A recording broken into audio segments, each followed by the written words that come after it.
Não esqueça de verificar também o nosso curso preparatório para certificação CompTIA Linux Plus e LPI1. O curso conta com mais ou menos 12 horas de aulas, com 2 e-books de apoio escritos por mim e mais 2 simulados com mais ou menos 200 questões cada um. Se você tiver interesse, link na descrição. Fala pessoal, sejam muito bem-vindos a mais um vídeo. No vídeo de hoje eu vou te dar 4 dicas para aumentar o desempenho do seu Linux significativamente. Essas dicas são apenas coisas pessoais que eu utilizo no meu dia a dia, tá? E que eu acredito que possam sim te ajudar a melhorar um pouquinho do seu desempenho do Linux. Então se você tiver interesse nisso, fica comigo até o final desse vídeo. Vamos para a primeira dica então. A primeira dica é instalar o driver da sua placa de vídeo proprietária, ou seja, o que a NVIDIA produz ou o que a AMD produz e tudo mais. Se você não sabe como instalar o driver do fabricante na NVIDIA, eu tenho um vídeo aqui no canal que eu vou deixar na descrição, ou vai estar aqui em algum dos lados, ou em cima, um link na tela. Em algum lugar você vai conseguir achar, porque é um vídeo bem recente aqui do canal. Agora, se você tiver uma placa da AMD, eu não consigo te ajudar muito bem porque eu não sei como fazer a instalação, tá? Eu não tenho uma placa aqui para testar ou algo do gênero, mas eu acredito que você consiga esse conteúdo na internet, tá? Eu já fiz até mesmo um benchmark utilizando o driver Noveoff, o driver Open Source e o driver do fabricante para medir o desempenho de vídeo, e realmente o da NVIDIA foi bastante maior. Se você tiver interesse em ver esse artigo, verifica aí no blog forfessos.com.br, vai ali na aba de pesquisa, digita NVIDIA e você vai ver o benchmark lá. Beleza, pessoal? Então a primeira dica é, sim, utilize o driver do fabricante. Eu não utilizava. Se você usa só para o uso do dia a dia ali, planilhas e tudo mais, eu acredito que você talvez não note diferença, mas se você utiliza a sua placa de vídeo de fato para jogos, para renderização e tudo mais, você vai sim notar uma diferença. Inclusive eu estava tentando rodar o League of Legends pelo Lutris, tá? E com o driver Open Source ele não conseguia. Na hora de iniciar o jogo ele crashava porque ele começava a carregar esse módulo Open Source. Então alterando o módulo para o módulo do fabricante, eu conseguia rodar o jogo normalmente. Obviamente ele deu algumas travadas por conta que ele está rodando em cima da plataforma do Lutris, né? Usando o Wine lá por baixo. Mas se não fosse isso, possivelmente ele rodaria nativamente. Então, instale o seu driver do fabricante e veja como que vai ficar. Segunda dica, galera, é desative os processos que você não está utilizando, os serviços que você não está utilizando, tá? O systemd ele consegue prover para nós essa facilidade de listar todos os processos, de listar os serviços que estão ali ociosos, que estão em running, ao qual você pode desabilitar ou parar esses processos, tá? Por exemplo, na minha própria máquina, eu não tenho impressora no meu quarto ou aqui na minha casa. Então por que eu vou manter o serviço do CUPS ligado, né? O serviço do CUPS rodando, consumindo recursos de hardware da minha máquina? Não faz sentido isso. Eu também tenho o Docker ali que eu utilizo para fazer alguns estudos pessoais, mas ultimamente eu não tenho utilizado ele. Então por que eu vou manter esse processo rodando? Simplesmente vai lá e desabilita, e depois quando você quiser utilizar, habilita ele novamente. Então eu vou te mostrar isso no terminal agora para você fazer aí na sua máquina. Para você verificar os serviços que estão em memória, o que estão rodando, o que estão habilitados, a gente pode usar um utilitário do systemd, ou systemd, né? Que é o systemctl, tá? Até o Fish já mostrou aqui para mim. Com a opção "-a", a gente consegue listar tudo que está configurado aí no systemd, relacionado a serviços e tudo mais. Então, descendo aqui um pouquinho,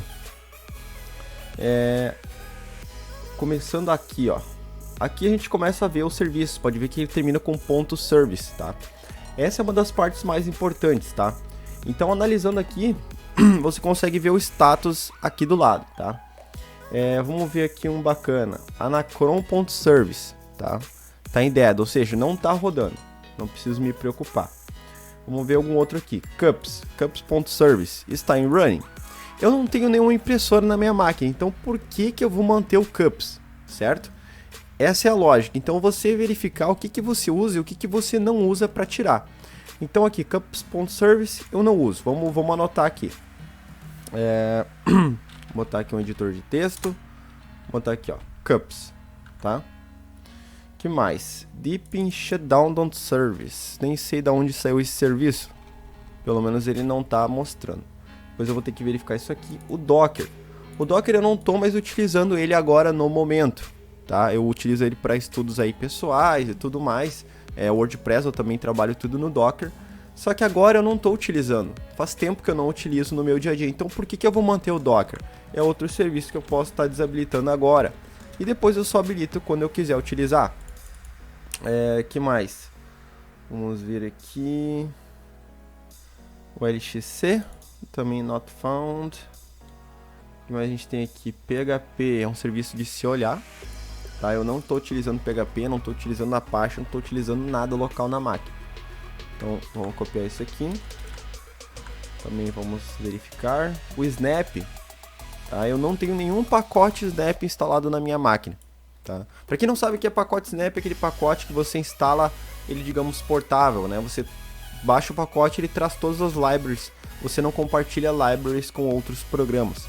E olha o status deles aqui, ele está em running, ou seja, ele está consumindo recursos da minha máquina. Então, teoricamente, eu posso desabilitar ele porque eu não utilizo. SSH, ou seja, minha porta 22 ela está aberta porque eu fazia algumas conexões aqui internas na minha rede, tá? Mas no momento eu não estou utilizando, então outros serviços que eu posso estar desabilitando.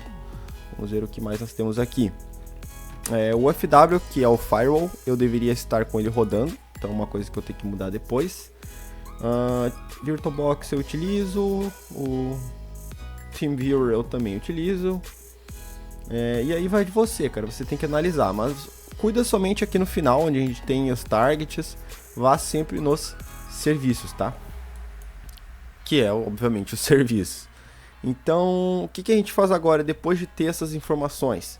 A gente pode olhar o status deles com isso aqui, por exemplo, status do SSH. Ele está em Active, está em Running. O que eu posso fazer? Eu posso parar ele, para ele não consumir recursos, tá? Então, olha o status dele agora, está em Inactive. Só que se eu rebootar a minha máquina, ele vai voltar a consumir os recursos da minha máquina. Tá? Então, se eu não quiser que ele inicie durante o boot da máquina, o que eu faço? systemctl disable SSH, certo? Então ele vai tirar o link simbólico que tem lá, que está chamando esse serviço durante o boot.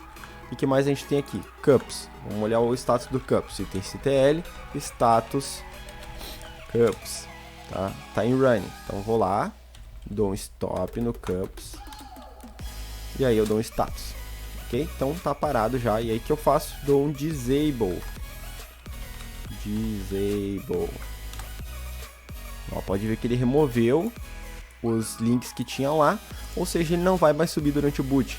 E eu mesmo eu posso aplicar para todos esses carinhas aqui. Então, systemctl stop docker snapd e esse serviço aqui. Deixa eu copiar aqui.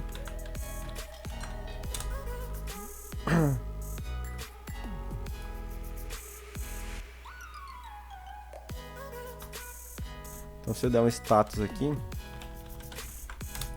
eu consigo listar todos eles, ó. Então, Docker já está parado, tá? Snapd está parado e o FPM também está parado. E aí o que eu posso fazer?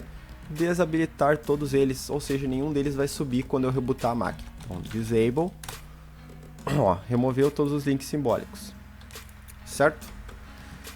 Bom, pessoal, então assim você consegue limpar um pouco dos serviços que você tem em memória e você consegue otimizar, obviamente, um pouco do seu desempenho. Tem muita coisa que a gente acaba não utilizando, que a gente nem vê, mas ali com o comandinho do systemd fica mais fácil de você identificar isso, beleza? Então vamos para a próxima dica. E vamos então para a terceira dica, que é ter uma partição ou um arquivo de swap. É claro que isso depende do seu hardware, tá? Se você tiver um hardware mais inferior, você tiver, sei lá, 4 GB de memória ou menos, é interessante sim, ou quase obrigatório, você ter uma memória de swap para ajudar a memória RAM a conseguir desafogar aqueles processos quando chega no máximo.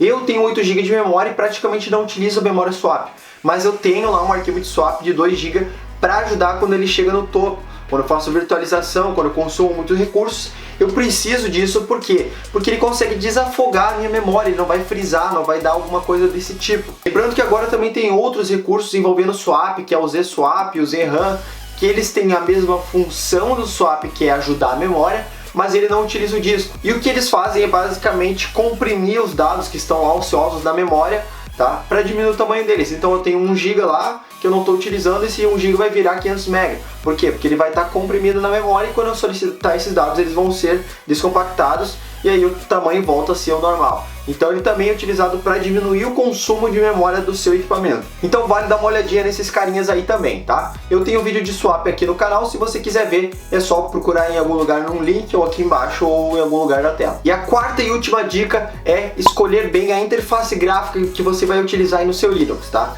Eu uso alguns critérios, por exemplo, eu sempre olho qual é o disco que eu tenho disponível na minha máquina.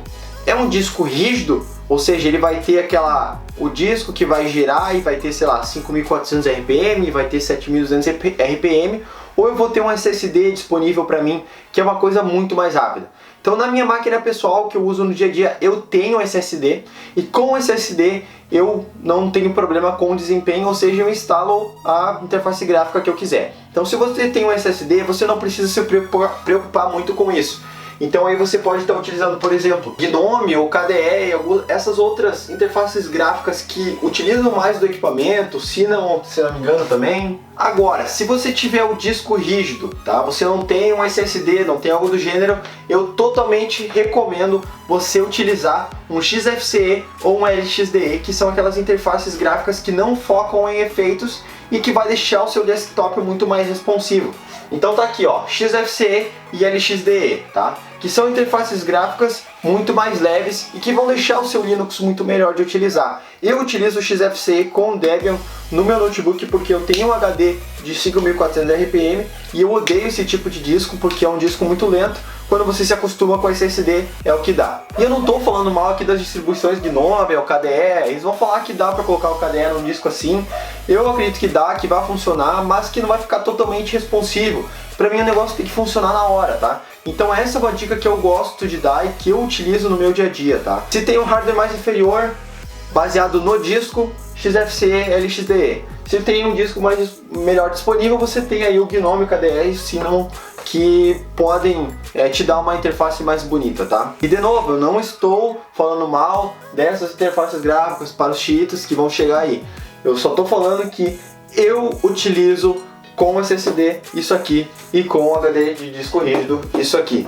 Beleza? Então galera, se você gostou desse vídeo, deixa o seu like, deixa o seu comentário, deixa uma sugestão de vídeo, verifique os artigos que a gente tem lá no blog, não esqueça de verificar o nosso curso também preparatório para certificação LPI 1 e CompTIA Linux Plus. É isso aí, um abraço e falou!